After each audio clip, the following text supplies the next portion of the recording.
Right, Mandem, what's going on? Quick question I want to ask you all, right? Are clubs right/justified to not sign African footballers? European clubs, I'm speaking specifically. What are your thoughts on that? Because the reason I've brought this up is purely because the Napoli president has literally come out and said that he's no longer going to be signing African players because of the fact that there's a part of the season where they will not play because of the Africa Cup of Nations, right?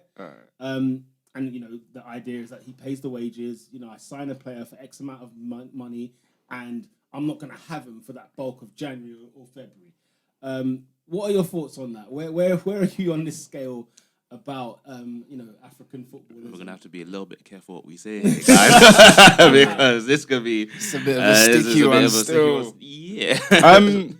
Look, essentially, I understand where they're coming from. Like these are clubs that pay a lot of money to host these players, and to pay their wages and to have them play, and then for them to just be taken away in January, like that ain't the main part of the season. It must be jarring. Like, it must be annoying. Like the last AFCON, Liverpool lost Mane and Salah.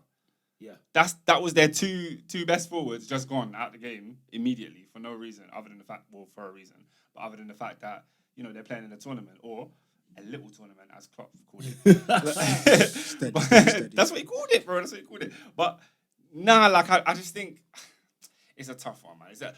I think they definitely do. I think they definitely, when they're weighing up buying a player, they definitely talk about, this guy's African, so we know in January he's gone. We know this. So I think it does count as a negative to some players, but I do think majority of the African players that make it to the Premier League, they're worth that risk. So you take them anyway. Like Chelsea wouldn't have said no to Mendy based off the AFCON because we needed Mendy. AD, what do you think? I mean, is there justification? Yeah, certainly justification. I think the controversy comes from the fact that Italy is deemed by many as quite a vehemently racist nation. And the dude has essentially said, we're not going to be signing African players. Yeah, the caveat is if they're playing in AFCON. But so I think for a lot of people, they're actually outraged. But I look at what man's saying, and he's got a point. Go back to last season. Watford were knee deep in a relegation battle, and there was a big controversy wherein they literally kept Emmanuel Dennis against his will. Yeah. Some may argue, and you look at it at one point and you say, well, he was their best player at the time. I think he contributed to half of their goals at that particular moment in time. Why on God's green earth would Watford let him go when they're playing against, I think the games were Norwich and Newcastle, 6 pointers. Yeah. On the other hand, you look at it and you say, well, hang on a minute. Emmanuel Dennis is Nigerian. He's a Nigerian international. AFCON is coming up. Why on God's green earth would you not take that into consideration and let him go and do what you knew he was going to do prior to when you signed him? So I certainly see both sides to it. And obviously in Napoli's case as well, their two best players last season were Victor Osimhen, who I think ended up not going anywhere because he had he was looking like mankind last season. But I don't know if it's an orbital fracture or what. But but it's good to see him back. And then obviously Koulibaly, who was there last season as well, their two best players, African, who would have gone to AFCON. Obviously Koulibaly went and eventually won it. So yeah, Robin.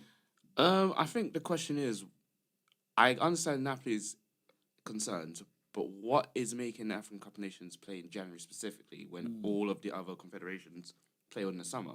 Is it a thing of it's too hot to play football in Africa at that time, depending on which country it's hosted in, or just stuff like that? I think that's the question that should also be asked, because Napoli's president does have a point. I agree with Adrian.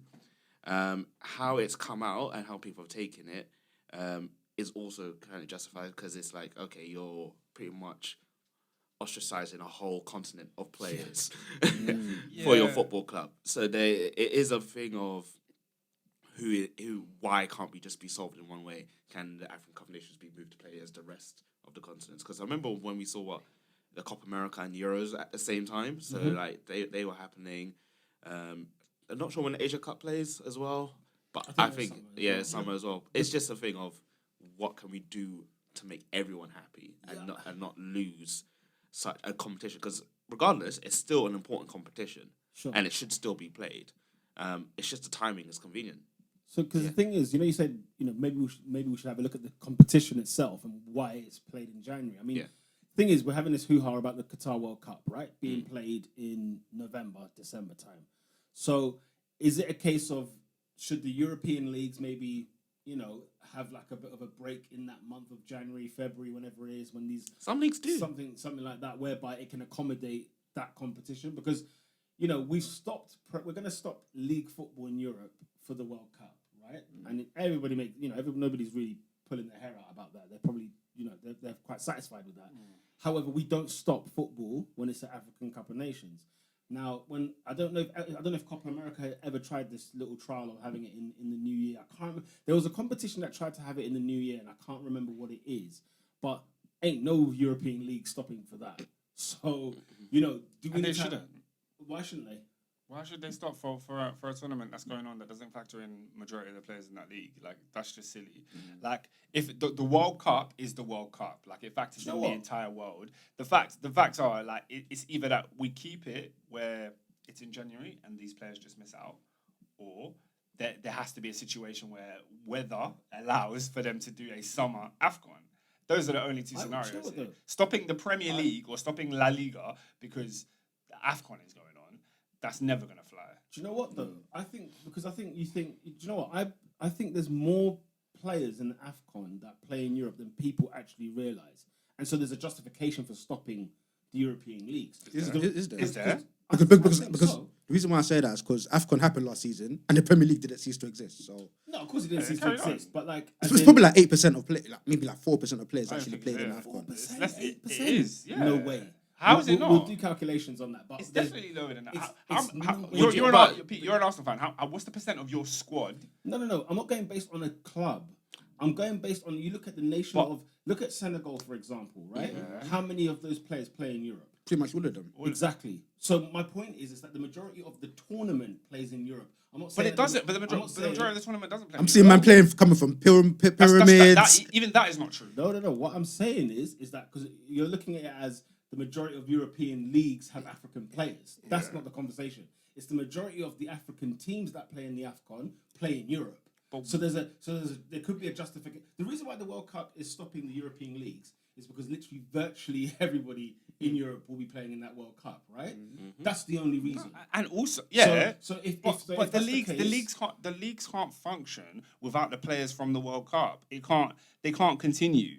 Like the leagues will like significantly get worse, and people's attention will be taken away by the World Cup. They know that in these European countries, our league can still run and AFCON can run side by side, and each team is going to lose 3-4 players at the most, and most teams lose that on an injury sheet every week anyway. Yeah, I just so think, but it's something you can avoid. I genuinely think that we should not have international football tournaments simultaneously happening during European league But seasons. the only way to stop that is to move AFCON or have a break in the European leagues. That's like most of the nations do, bar England. So Italy has a break. Germany's break is a month. You know what I'm saying? There's nations that already have winter breaks where I can squeeze a little cheeky AFCON in there and have your have the players all play, and then we crack on. Doesn't that defeat the purpose of the break? Well, but I'm saying the break is to cater to the AFCON. It's not to cater to have a break or have a night off. I mean, you got that in May. Don't worry about that. You got June, July. You'll be off. So, that's what I kind of think on that. Yeah. I'm not going to put it as a racist thing because people have thrown with that kind of thing, like it's a racial thing, and like as you say in the history of Italy a little bit, Napoli and stuff like that. But they do recruit, of course. So was he saying this about Osimhen? No, he was saying from here forth, I'm not signing African players. But he signed Osimhen, so he was saying it about Osimhen. No, as in the As point. in from that point. Yeah. As in because Koulibaly, as Adrian mentioned, Koulibaly and Osimhen, two players that would have been going to the AFCON, are their best players. Yeah. They're star players. And Napoli, who were top 2, top 3, top 4, fighting in that Italian league, it's now crippled because their players are going away from up. For all we can argue, by the way, Liverpool lose the league last season because they had an AFCON to worry about. We can't argue that. We can Yeah, argue I that. agree. Of course we I can. agree. We can definitely argue No, it. we can't. They won every game without Salah and Mane. I'm just saying. You can't You can possibly argue it. argue that. You I'm can't saying you possibly can. argue I'm it. saying Damn you that can AFCON, argue it. man.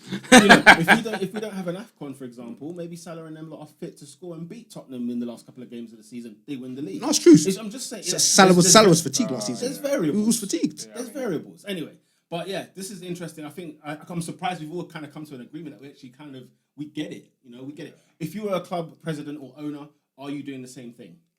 If my club needs an African player, I'm signing an African player. I'm a Chelsea fan. African player?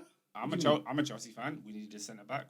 Koulibaly was available. He's the best centre back on the market for the price that we could have got, and we got him. There's not one moment in my mind where I thought, oh, we're going to lose him for a month. Like, no. Even though you're going to pay him like 200-300 grand in that time. I get. And he's not gonna play. Like I said at the That's top, what I'm saying, like, you as the I owner. get it. I'm I talking get about it you as as a the owner. business and all of that. But as a business, this club needs a centre back. So get the best centre back there is, and he was one of the best. So Robin AD? I think the pros outweigh the cons of getting the player. If the player fits your position and you can buy him and he helps you potentially win the league or get into the Champions League, get the player, regardless of who that person is. If he's gone for a month, then be a businessman and have a perfect backup as well to fill in for those spots. Because they're gone for how many games? Minimum 3 games, let's say. Unless they're like the higher end teams. They pick up, League Cup. Yeah, that's what I'm saying. But then you can rotate and all that Cheeky. and put that in.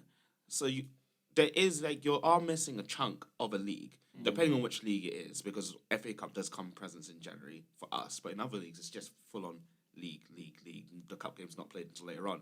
So at the end of the day, if you're a smart business person, you wouldn't just focus on the player, you focus on your team. Make sure that your team is ready just in case that player goes away. So yeah, bring that player in. AD. Yeah, I think the geezer's thrown his toes out the pram.